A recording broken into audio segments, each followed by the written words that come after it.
Hello, my name is Hector J. Aguilar. Welcome to my channel, Down This Road. I'm starting this channel because I've recently been diagnosed with Hodgkin's lymphoma. I'm stage 4, which sounds really bad, and it is bad, but it's not that bad. It's kind of confusing, and we're learning. It's been quite a road so far. I want to try to give people a view of what I'm going through, what others have gone through. All of our roads are different, but when you have cancer or Hodgkin's, it's kind of the same. And also for my family members who live in other states, and even here, who want to follow me and see my progress, see my emotional stability, and just to see me, just because I'm going to be shut down for 6 months. I'm staying home. I'm not going anywhere. These are doctor recommendations. I've taken an FMLA, which is a Family Leave Act, from work for 6 months. I'm going to stay home, follow my doctor's orders. I'm not going anywhere other than for like walks around the block and stuff. I'm not going to any movies. Like we always go to the movies, and we love to see all the latest big movies, especially the Marvel movies. We're big Marvel fans, so that's going to be shut down. I'm just going to be here making videos. I have plenty of time to make videos, I guess, and either get really good at them or not. And write and read, and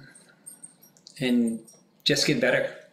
Just stay focused on doing what I have to do to get better and back to work and back to living. So just a little introduction as to what happened and how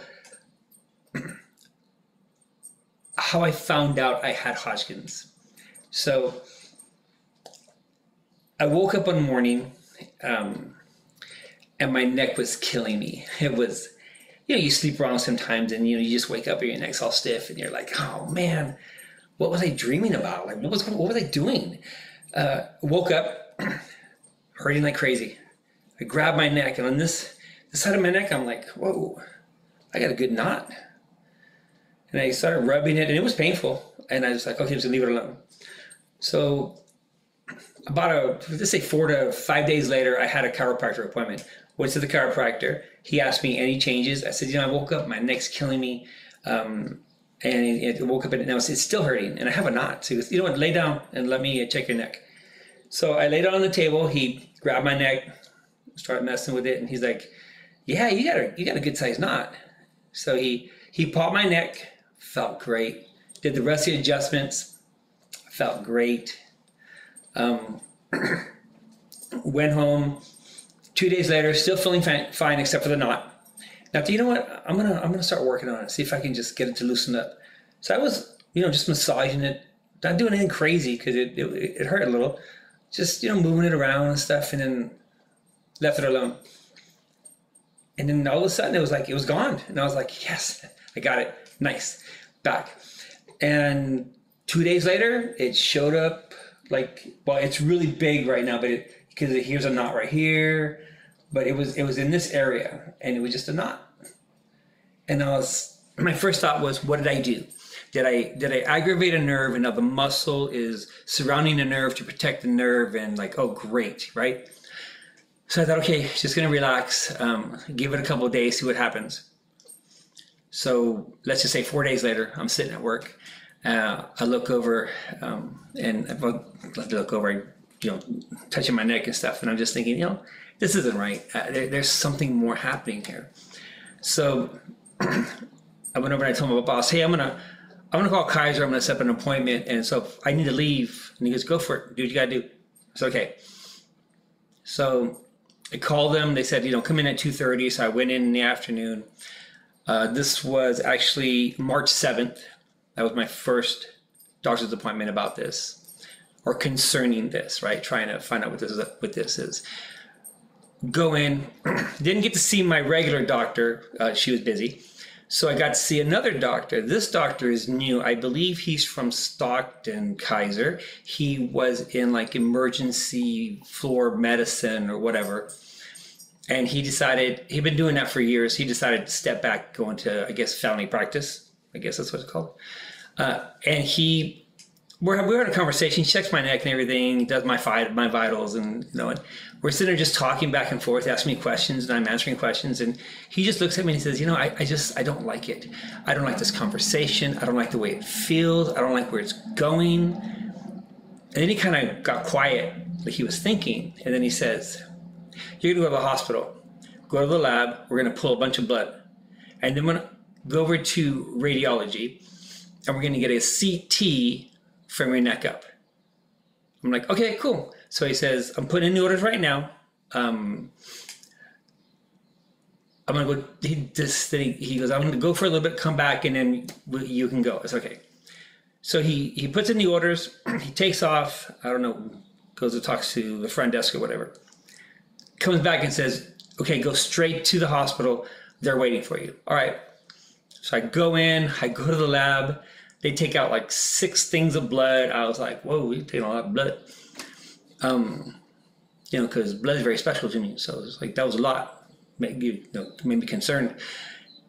Walk over to radiology. They take me in right away, shoot me with the dye. I go in, they do the CT scan. The nurse says, he'll let you know in 2 days. All right. I get home.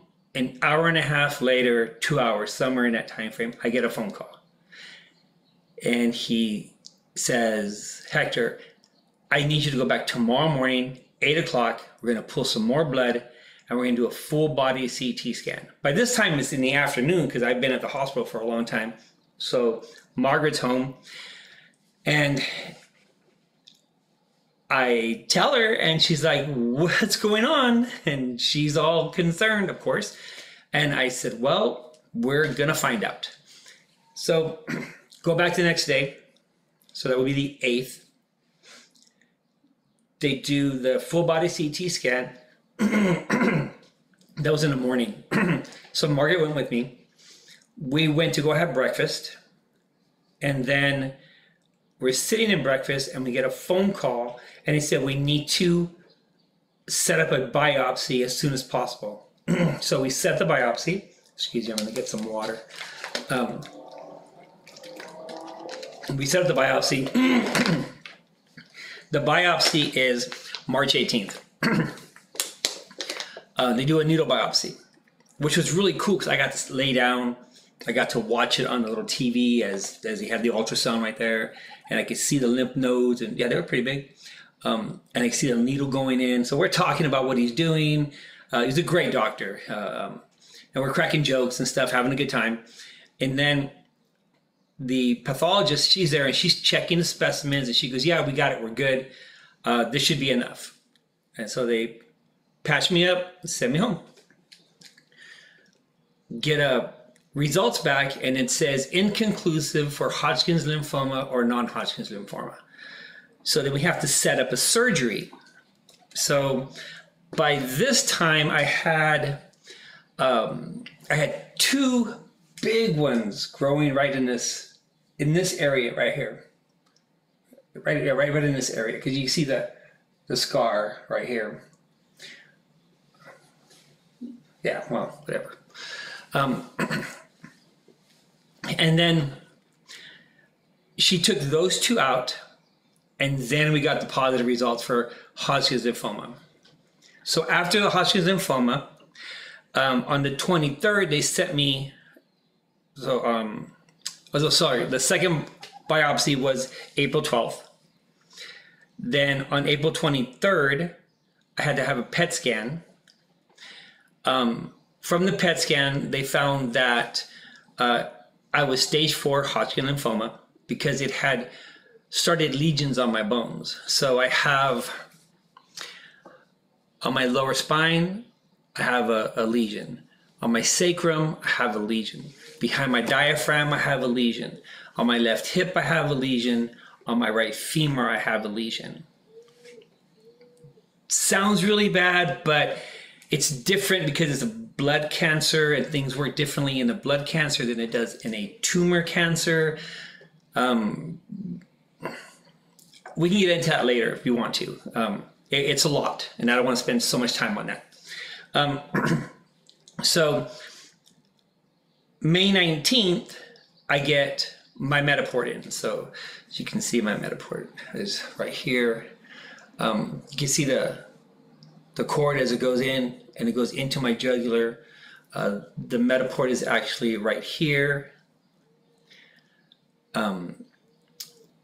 If you've seen any of the Batman movies, you'll remember Bane. I tell everybody this is my Bane cord. I just push on this like that and I get strong. Some people think it's funny and some people think it's too much, but I guess that's how it goes. So then after that, I have my first chemo session yesterday.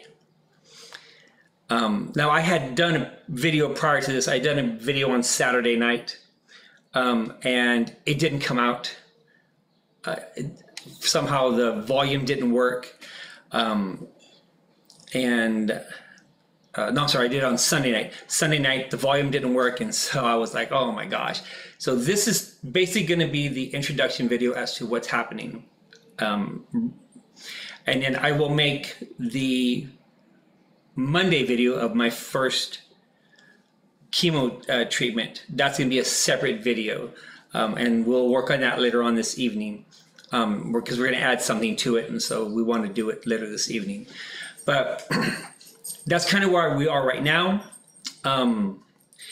and I just want people to be able to follow me, to ask questions. If you have questions, okay, just ask questions. This is going to be both on Rumble and on YouTube. I'll do my best to answer the questions for you. This is a lot for me, because being shut down for 6 months for me is going to be hard, because I like to be out there doing things, talking to people, making friends, enjoying life. And so sitting here confined to my house, I don't want to sit around and watch TV. I don't want to not do anything. I want to do something different. I want to be, I got to do something, right? So they said you can garden. No, we don't have a garden. Do yard work. Yeah, I could do yard work. Do something with my hands, right? So I am going to write. I'm doing a journal, and I thought, well, hey, why not do this? Look, I'm using my hands. Just kidding. At least it keeps me active. It keeps my brain going, right? And it helps everybody understand what I'm going through, and hopefully I can give some encouragement to someone else out there. Maybe somebody finds this channel that is going through what I'm going through right now. And maybe we can connect and we can find encouragement in each other. Yeah, there's these, the groups and stuff through LLS, and I'm going to end up joining some of those groups and the support groups and stuff like that. But I feel really lucky because my support group is so huge already, with my friends and my family and my coworkers. It's so big already that I know I need that other group too, because we can talk specific things. My mouth isn't working right now. I need more water.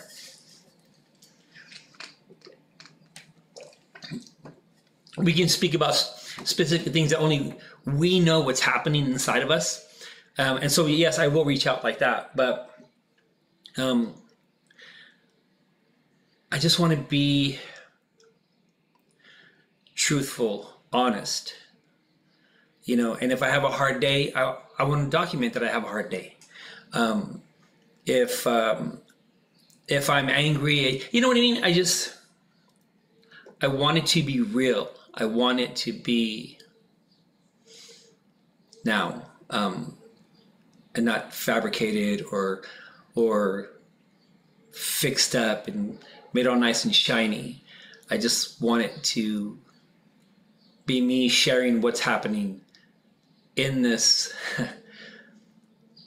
in this walk down this road, dealing with Hodgkin's lymphoma, and what's going to happen. You know, they say I'm going to lose my hair.